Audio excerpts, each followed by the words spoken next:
Welcome back to Detail Garage. I'm your host, Corey. This is our second episode of our Project Car 1996 Honda Civic DX. In our first episode, we introduced you to some of the fundamentals of detailing and then took you into headlight restoration. In the second episode, we're going to show you how to properly clean a black car. I know it sounds pretty basic, but it's an extremely loaded statement. What is your definition of clean? 90% clean, 98% clean, 100% clean? So we're going to get into cleaning a car. And we're going to talk about a lot of things that people do wrong for years and how they destroy their car. We're going to talk about paint. We're going to talk about colors of paint. And we're going to talk about how the sun affects all these different things and what you can do about it and how you can do it right. So let's move over to the education station and let me throw some knowledge at you. Okay, so here we are. Before we get into washing the car, I wanted you to understand a little bit about paint and how it works and everything that's going on while you're washing your car and the effective ways to make it happen properly and the ineffective ways to make it happen wrong. So here we go. I'm going to give you a brief introduction to paint. We're going to go much more in depth into this when we get to polishing and paint correction. So, hang with me. And if you want to skip ahead or go back, you're the one in control. So here we go. This is a cross cut of what paint looks like from a side view angle. So as you can see, starting from the bottom up, we have steel or fiberglass as our base. I mean, cars are made of, whether it's made of steel or fiberglass or plastic, whatever it may be. The body of the car is that red line there on the bottom. Above that is your primer.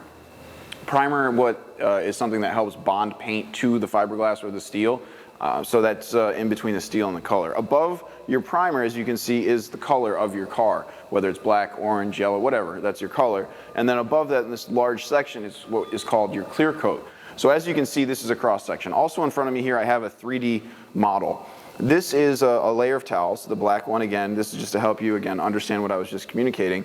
The black one is your fiberglass or your steel. The yellow is your primer, helping bond the paint. Then you have your color, and then you have your clear coat represented by 3 blue towels. So these vehicles, when you buy them new, they have a nice flush clear coat on top of them. Over time, as we wash them, as people rub up against them, you put your groceries on the trunk, whatever it may be, we actually cause scratches in the clear coat up to into the paint, primer, and sometimes all the way down to the steel or fiberglass. So this, as we move backwards, is an illustration. I apologize for my drawing, it's not great, but it does illustrate what's going on. So this is your paint. Over here we have representation of different depths of scratches. This is a small scratch, something we would call a mar. This is something that exemplifies what a chip would be, going all the way down to, and it's even sometimes into the steel itself. It's very problematic. So as you can see, this is kind of what happens to your car. Now the question is, how does this happen? So in front of me, I have an array of tools that people use every day to wash their car across this country and across the world. We have a 99-cent wash sponge. Often you can find people using their kitchen sponges. You have a very inexpensive wash mitt. And you have your favorite bathroom towel that you stole out of the bathroom that your wife never wants you to touch. And so there you go. Also, you have this brush. And if you live in the northern part of the country, everybody has one of these in their car. These are the tools you'll often see people using to clean their car. So let's talk about each one of them a little bit. This cheap 99-cent sponge has a flat surface on it. So what it's going to do is, if you're picking up any dirt on your surface, you're just going to move that dirt right around your surface and you're going to create scratches in your clear coat. This goes for pretty much every tool I'm about to cover, but each in a different way.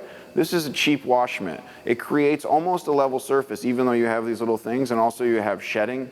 It's poor quality. On the back of it, you have this thing that's designed to clean your rims. People don't understand how to use it, and they use it to clean the paint. So again, very problematic. You want to use a high quality mitt that uses microfiber noodles to help you encapsulate the dirt off your surfaces without reapplying it to scratching your clear coat. This is actually the towel that I used for about 5 years of my life to clean a Ford Escape. I would wash the car at a local car wash. I would hit it with one of these.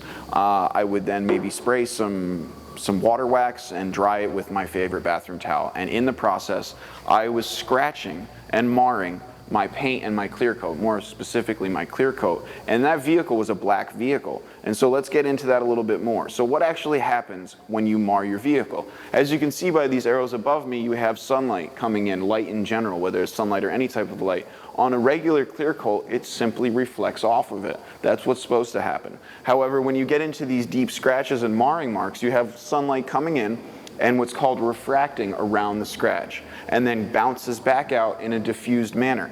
Now take that a step further, and if you have a black car, what do we know about black versus white? White reflects light, black absorbs light. So if you have black underneath your clear coat, your light's going to refract inside your scratch or your mar, and then that light is also going to get absorbed by your black paint. So even if your car is clean, it still is going to look foggy and dirty next to a car that might actually be dirtier than it. So this returns us to the definition of what is your definition of clean. Is it 90% clean? Is it 95% clean? Actually, it doesn't really matter. It's all about the image of clean. So if you want your car to look clean, you actually have to go ahead and fix some of this clear coat problems, which is what we're going to set up today. Today we are doing the first step of the detail flow chart, washing your car. Now this again might sound very basic, but there's a lot that goes into it. So today I've brought in one of our master detailers, Jake. He's going to come on in and he's going to show us some of the tools that we're going to be using, why we're going to be using them, and how to use them. Jake, thank you very much. Hey guys, this is Jake from Chemical Guys and Detail Garage. Today I'm going to show you the traditional professional method, the 2-bucket wash. So right here in front of me, I have 2 buckets. Now remember, one is for your rinse bucket, one is your wash solution bucket. And we're going to talk about the chemicals and all the tools that we're going to be using so we can properly wash the vehicle without adding any scratches or swirl on there. So right here in front of me, first I'm going to talk about is the wash medium. So as you've seen in Corey's section, there's a lot of different tools that you can use to wash your vehicle. My personal favorite is our Chemical Guys Chenille wash mitt. Now this Chenille wash mitt is made of microfiber long noodles that really encapsulate and traps the dirt deep in the wash mitt, so that way you don't just push the dirt and the debris around on top of your vehicle. The next thing we're going to do is this is called the grit guard. This sits at the bottom of your rinse bucket and your wash solution bucket. What this does is every time you dip your wash medium down into the bucket, you're going to go ahead and gently glide over the top of this, and what that does is going to shake loose all the dirt and debris that's trapped in your wash medium down at the bottom of the bucket, so that way you don't actually cross-contaminate more dirt and debris back on the vehicle. So I'm going to toss these back in here.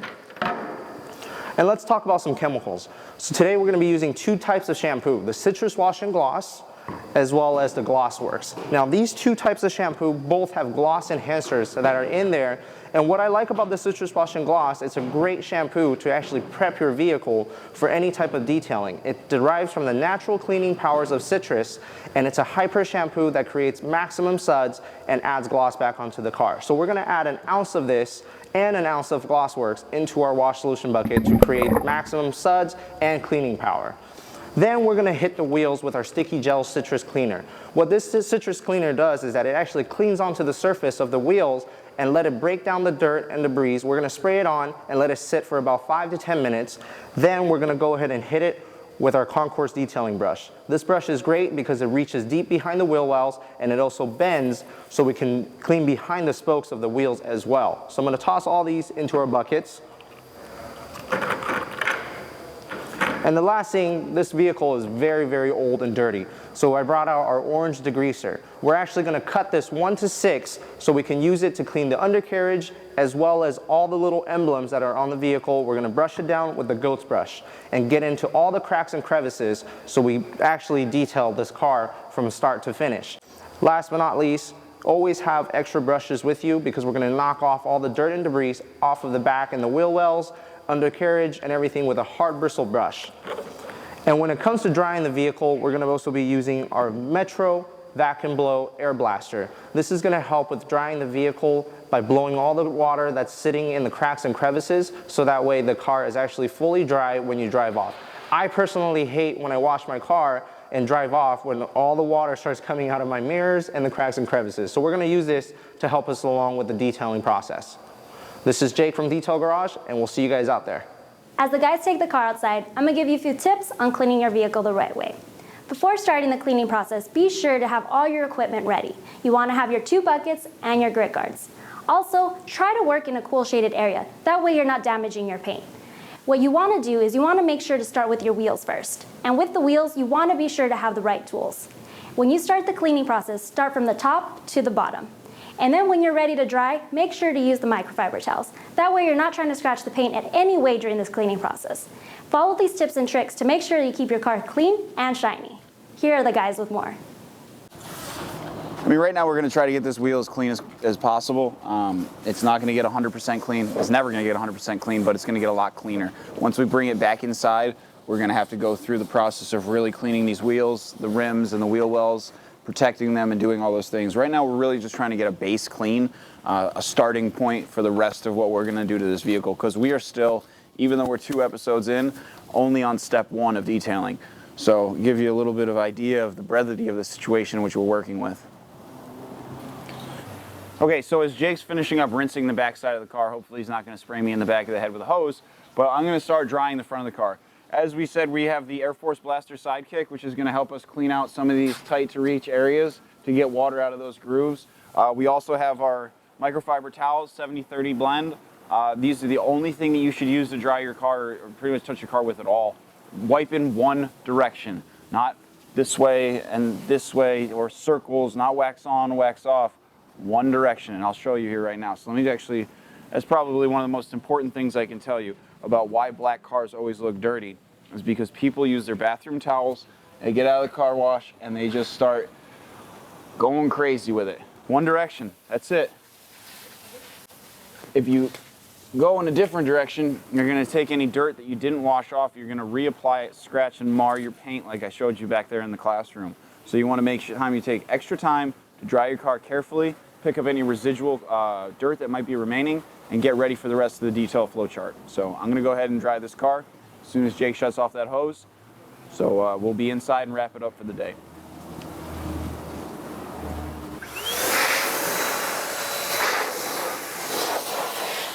Okay, so here we are. We're at the end of step 1, washing the car. It sounds simple, but as we went over, there's so much to it, so much that you have to think about that we got a good base for where we're going from here. We were able to remove a lot of dirt and dust, however, there's still a long way to go. We have some stains here on the hood. We still have bits of debris that didn't come up, and I mean, I'll get my mic closer. I mean, you can still hear it. It's not smooth yet, so we still have a long way to go, but this car is starting to come around. Now let's step down to the wheels for a minute. Down here you'll see this is the front tire. I was saving this one because it was extra dirty. It's pretty clean. It's a huge turnaround from where it was, but it's still not perfect. Some of these areas in this aluminum wheel are stained and scratched, and there's no saving that. And also you can see here in the middle, this emblem is completely deteriorated. The plastic coating on the outside is bubbled, it's filled with dirt. So I just was sitting here playing with it, and these things actually pop off pretty easily. Just like that. When we pop that off, you can actually also see there's a little reservoir of water in there from washing the car. This shows you how extensively water will hide in your car and then redistribute dirt and chemicals onto your car after it's supposedly clean. So I'm going to get in here with this little towel. I'm going to make sure I dry out that area. Kind of get in it. See, it's still pretty dirty in there. Just clean it out. It's moist. It's dirty. I'm going to take off this little thing. Now, this is personal preference, but this is a friend of mine's car, so I have a little bit of room to err, so I'm kind of having fun with it. So I'm sitting here looking at this crappy emblem, and I'm wondering myself, maybe there's something else I can do. So if I could just get my little tool underneath it, of course this one's going to be a pain in the butt, I can kind of work it all the way around and pop that off. Underneath is just a black disc. It's got some glue on it, some dirt, a little degreaser, maybe a little scraping with this tool here, and you're gonna have something that looks like this. It's not great. I mean, I made it in about 2 minutes, but it looks better than what it was. And now we got a little selfless whoring promotion for CG. Oh yeah, little selfless whoring promotion for CG.